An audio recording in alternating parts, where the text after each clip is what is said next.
TBC Tamil News. வணக்கம். நீங்கள் இணைந்திருப்பது டிபிசியின் காலை தமிழ் செய்திகளுடன்.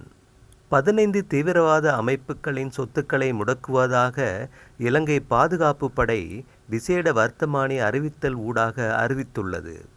பாதுகாப்பு அமைச்சின் செயலாளர் கமல் குணரட்னவின் கையொப்பத்துடன் வெளியிடப்பட்டுள்ள குறித்த வர்த்தமானியில் 15 தீவிரவாத அமைப்புகள், அந்த அமைப்புகளுடன் தொடர்புடைய 210 பேரின் சொத்துக்கள், நிதிகள், பொருளாதார வளங்களை செயல் இழக்கச் செய்வதாக குறிப்பிடப்பட்டுள்ளது. தமிழீழ விடுதலை புலிகள் அமைப்பு, தமிழர் புனர்வாழ்வு கழகம், தேசிய தவ்ஹீத் ஜமாத் உட்பட பல அமைப்புகளின் நிதிகளும் சொத்துக்களும் முடக்கப்பட்டுள்ளதாக வர்த்தமானியில் தெரிவிக்கப்பட்டுள்ளது. பயங்கரவாத நடவடிக்கைகள் ஈடுபட்டதாகவும் பயங்கரவாதிகளுக்கு நிதி உதவி செய்ததாகவும் குற்றச்சாட்டப்பட்ட 113 பேரின் பணத்தையும் சொத்துக்களையும் முடக்குவதாக அறிவிப்பு வெளியாகியுள்ளது.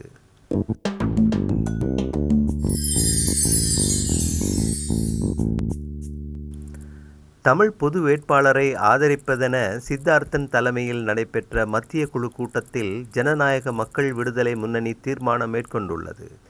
தமிழ் மக்களின் அரசியல் அபிலாஷைகளையும் சமூக வாழ்வின் எதிர்பார்ப்புகளையும், நாளாந்தம் முகம் கொடுத்து வரும் நெருக்கடிகளையும், தென்னிலங்கை அரசியல் சமூகத்தின் தொடர்ச்சியான ஏமாற்றுத்தனங்களையும் உறுதியாக வெளிப்படுத்தக்கூடிய வகையில் ஜனாதிபதி தேர்தலில் பொது வேட்பாளர் ஒருவரை நிறுத்துவதற்கான தீர்மானத்தை ஜனநாயக மக்கள் விடுதலை முன்னணியினராகிய நாம் ஜனநாயக தமிழ் தேசிய கூட்டணியின் ஏனைய அங்கத்துவ கட்சிகளுடன் இணைந்து ஏற்றுக்கொண்டதோடு அதனை முன்கொண்டு செல்வதற்கான முழு ஆதரவினையும் வெளிப்படுத்தியிருந்தோம்.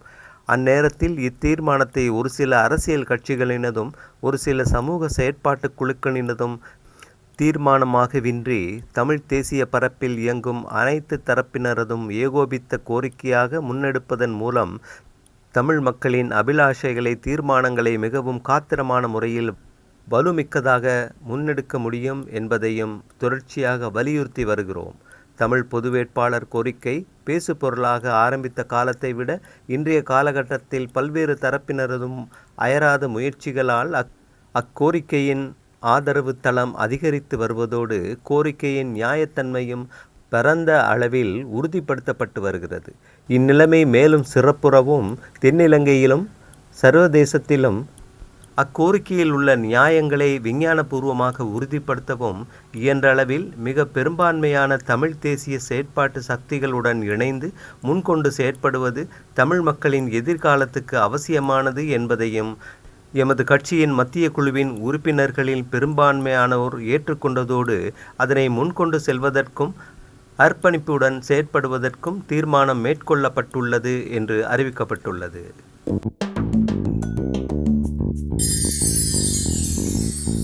பாரதிய ஜனதா கட்சி தலைமையிலான தேசிய ஜனநாயக கூட்டணியின் தேர்தல் வெற்றிக்கு ஜனாதிபதி ரணில் விக்ரமசிங்க வாழ்த்து தெரிவித்துள்ளார்.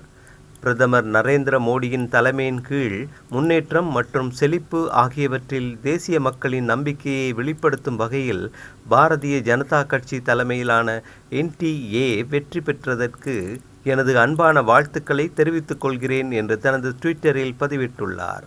நெருங்கிய அண்டை நாடாக இந்தியாவுடனான கூட்டுறவை மேலும் வலுப்படுத்த இலங்கை எதிர்நோக்குகிறது என்று விக்ரமசிங்க மேலும் கூறினார்.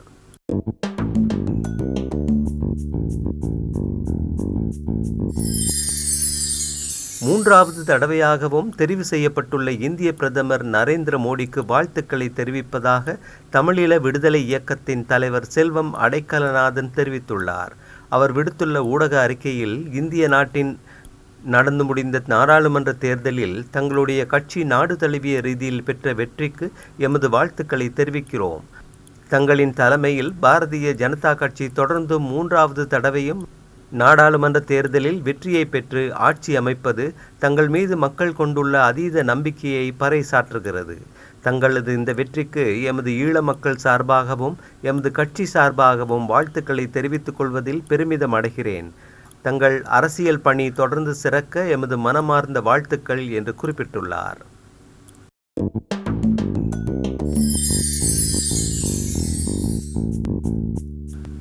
அரசியலமைப்பு அலுவல்கள் பற்றிய குழுவுக்கு புதிய உறுப்பினர்கள் நியமிக்கப்பட்டுள்ளதாக சபாநாயகர் மஹிந்த யாப்பா அபேவர்தன தெரிவித்துள்ளார். பாராளுமன்றம் கூடியபோது சபாநாயகர் மஹிந்த யாப்பா விடுத்துள்ள அறிவிப்பில் பாராளுமன்ற நிலையியற் கட்டளை 126 அடைப்புக்குறிக்குள் ஒன்றின் ஏற்பாடுகளுக்கு அமைவாக அரசியலமைப்பு அலுவல்கள் பற்றிய குழுவில் பணியாற்றுவதற்காக நியமனங்கள் வழங்கப்படுகின்றன. அதன் அடிப்படையில் தவிசாளராக சபாநாயகரையும் பாராளுமன்ற சபை முதல்வர், பிரதமர், பாராளுமன்ற எதிர்க்கட்சி தலைவருடன் சம்மல் ராஜபக்ஷ, கயந்த கருணாதிலக்க மற்றும் எம்.ஏ. சுமந்திரன் ஆகியோரும் சபாநாயகரினால் பெயர் குறித்து நியமிக்கப்பட்டுள்ளனர் என்று குறிப்பிட்டார்.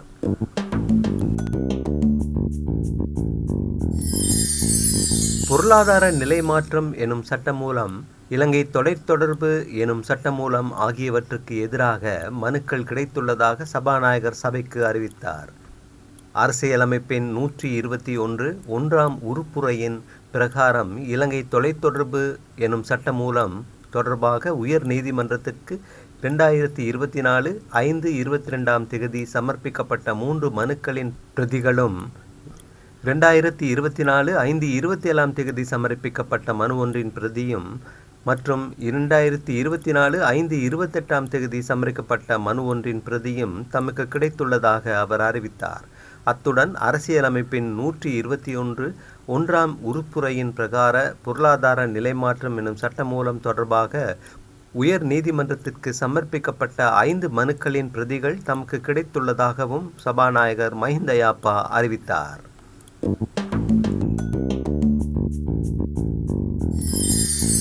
உலகளாவிய பிரச்சினைகளோடு சரியான இடத்திற்கு நாட்டை கொண்டு செல்லக்கூடிய ஒரு தலைவராக நாங்கள் ஜனாதிபதி ரணில் விக்ரமசிங்கவை பார்க்கிறோம் என்று கிராமிய வீதிகள் அபிவிருத்தி ராஜாங்க அமைச்சர் சிவனேசத்துறை சந்திரகாந்தன் தெரிவித்தார்.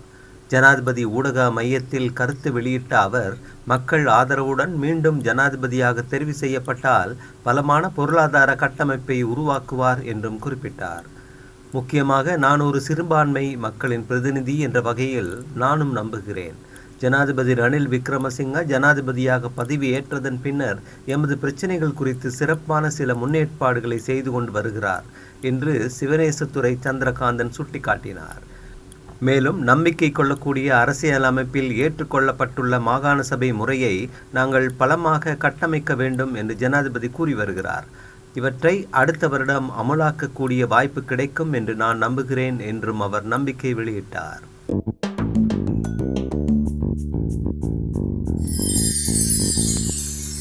மற்றைய தலைவர்கள் ஓடுவதற்கு சப்பாத்து தேடிக்கொண்டிருந்த வேளையில் நான் செருப்பு காலோடு சென்று ஆட்சியை பொறுப்பேற்றுக் கொண்டேன் என ஜனாதிபதி ரணில் விக்ரமசிங்க தெரிவித்தார்.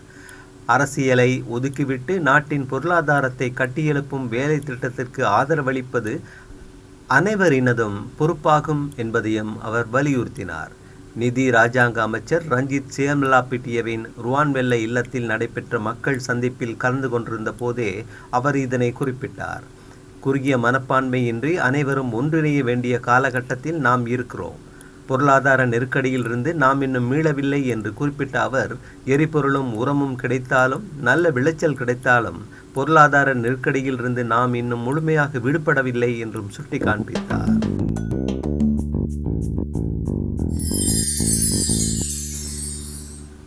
கடன் மறுசீரமைப்பு வேலை திட்டத்தில் மாற்றங்களை செய்வதற்கு ஜனாதிபதியினால் முன்வைக்கப்பட்ட யோசனைக்கு அமைச்சரவை அங்கீகாரம் கிடைத்துள்ளதாக அமைச்சரவை பேச்சாளர் வெகுஜன ஊடகத்துறை அமைச்சர் கலாநிதி பந்துல குணவர்த்தன தெரிவித்தார். அரசாங்க தகவல் திணைக்களத்தில் இடம்பெற்ற அமைச்சரவை தீர்மானங்களை அறிவிக்கும் செய்தியாளர் மாநாட்டில் கலந்து கொண்டு கருத்து தெரிவிக்கும் போதே அமைச்சர் இவ்வாறு குறிப்பிட்டார்.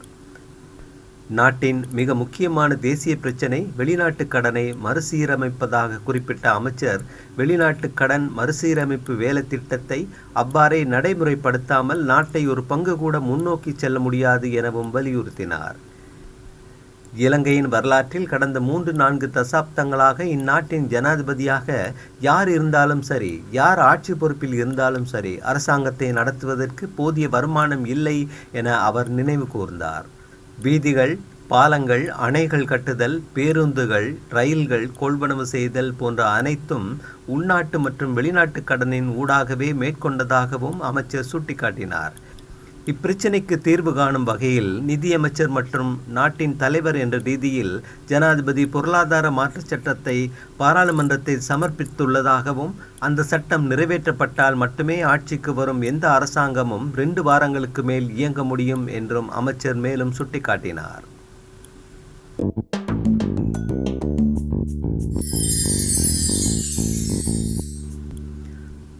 அதிபர் ஆசிரியர்களின் சம்பள பிரச்சினை தொடர்பில் நிதி ராஜாங்க அமைச்சர் செஹான் சேமசிங்கவுடன் இடம்பெற்ற கலந்துரையாடல் தோல்வி அடைந்துள்ளதாக இலங்கை ஆசிரியர் சங்கம் தெரிவித்துள்ளது. அந்த சங்கத்தின் பொதுச் செயலாளர் ஜோசப் ஸ்டாலின் தெரிவிக்கையில், எதிர்வரும் 12ஆம் தேதியும் 26ஆம் தேதியும் பணி புறக்கணிப்பில் ஈடுபட தீர்மானிக்கப்பட்டுள்ளதாக அவர் குறிப்பிட்டார். அடுத்த ஆண்டு பாடத்திட்டத்தின் ஊடாக அரச பணியாளர்களின் வேதன பிரச்சினையை தீர்ப்பதற்கு நடவடிக்கை எடுக்கப்பட்டுள்ளதாக நிதி ராஜாங்க அமைச்சர் செஹான் சேமசிங்க இதன்போது குறிப்பிட்டுள்ளார். எனினும் அதிபர் ஆசிரியர்களுக்கு இந்த ஆண்டு இறுதிக்குள் சம்பள அதிகரிப்பு வழங்கப்பட வேண்டும் என இன்றைய சந்திப்பின் போது வலியுறுத்தப்பட்டதாக இலங்கை ஆசிரியர் சங்கத்தின் பொதுச் செயலாளர் ஜோசப் ஸ்டாலின் குறிப்பிட்டார். அந்த செய்தியோடு நிறைவுக்கு வருவது இன்றைய டிபிசியின் காலை தமிழ் செய்திகள். மீண்டும் மாலை செய்திகளோடு சந்திப்போம். வணக்கம்.